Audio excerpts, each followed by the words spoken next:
అందరికీ నమస్కారం. నేను మీ శ్రావణి. వెల్కమ్ టు సాత్విక స్టోరీ వరల్డ్. ఈరోజు కథ మదిలో నీవే చెలి. అదొక పెద్ద కళ్యాణ మండపం.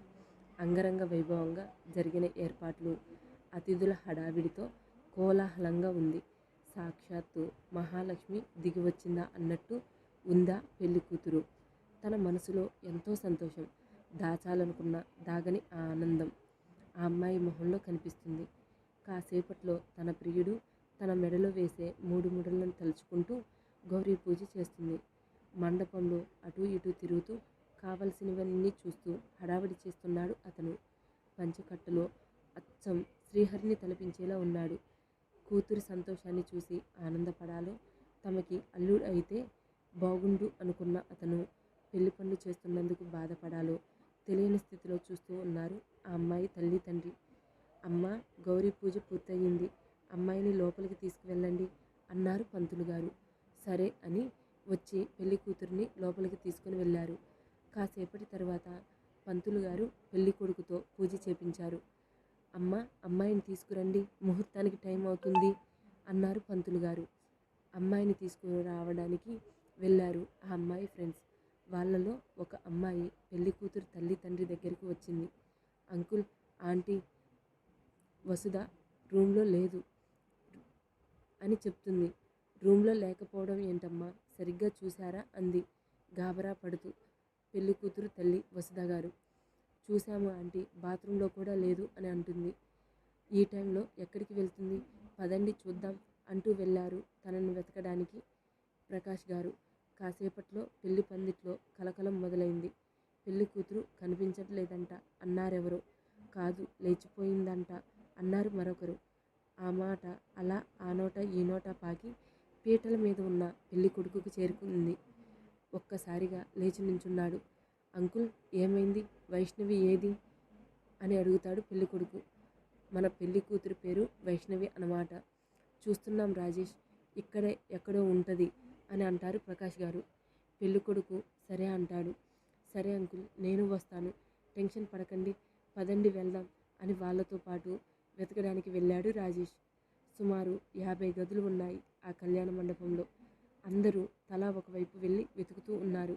ఎక్కడా వైష్ణవి జాడ లేదు. ఆఖరికి ఒక్క రూమ్ మిగిలింది. ఆ రూమ్ దగ్గరికి చేరారు అందరూ. అన్ని రూమ్స్ ఓపెన్ చేసి ఉన్నాయి. ఇదొక్కటే లాక్ చేసి ఉంది. కళ్యాణ మండపం ఇన్ఛార్జిని పిలిచారు కీస్ ఇవ్వమని. సార్, ఈ రూమ్ కీస్ లేవు సార్ అని అంటాడు. ఇందులో ఎవరో ఉన్నట్లున్నారు.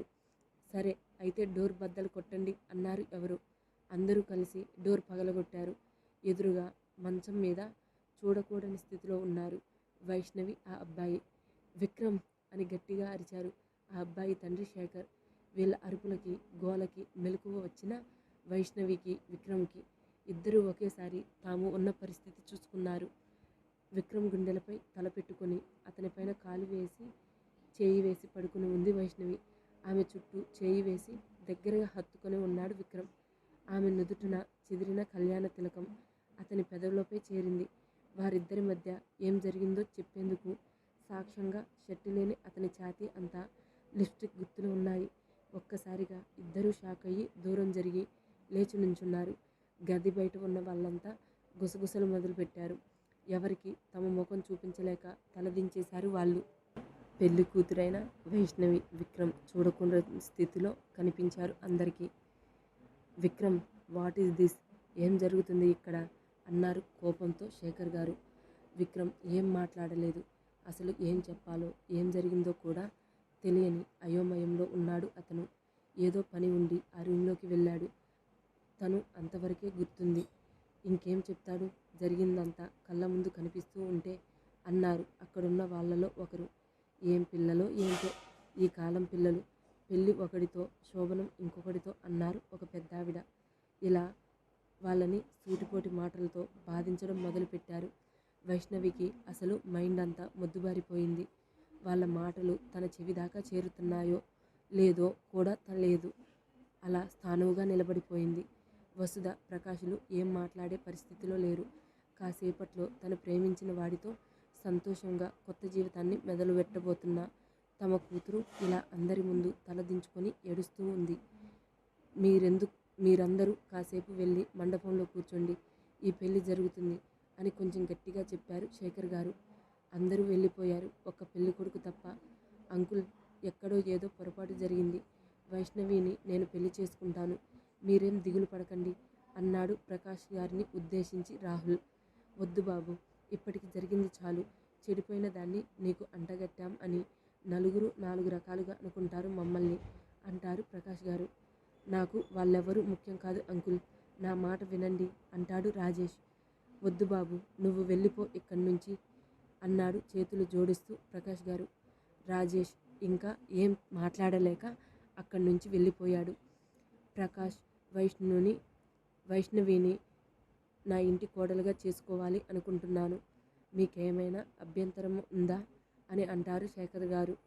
ఆ మాటకి అందరూ షాక్ అయ్యి చూస్తారు, వైష్ణవితో సహా. నాన్న అని అరిచాడు విక్రమ్. షటప్, నీకు నా మీద ఏమాత్రం గౌరవం ఉన్నా ఏం మాట్లాడకు అంటారు శేఖర్ గారు. అంతకంటే అదృష్టం ఇంకేముంటుందిరా అంటారు ప్రకాష్ గారు.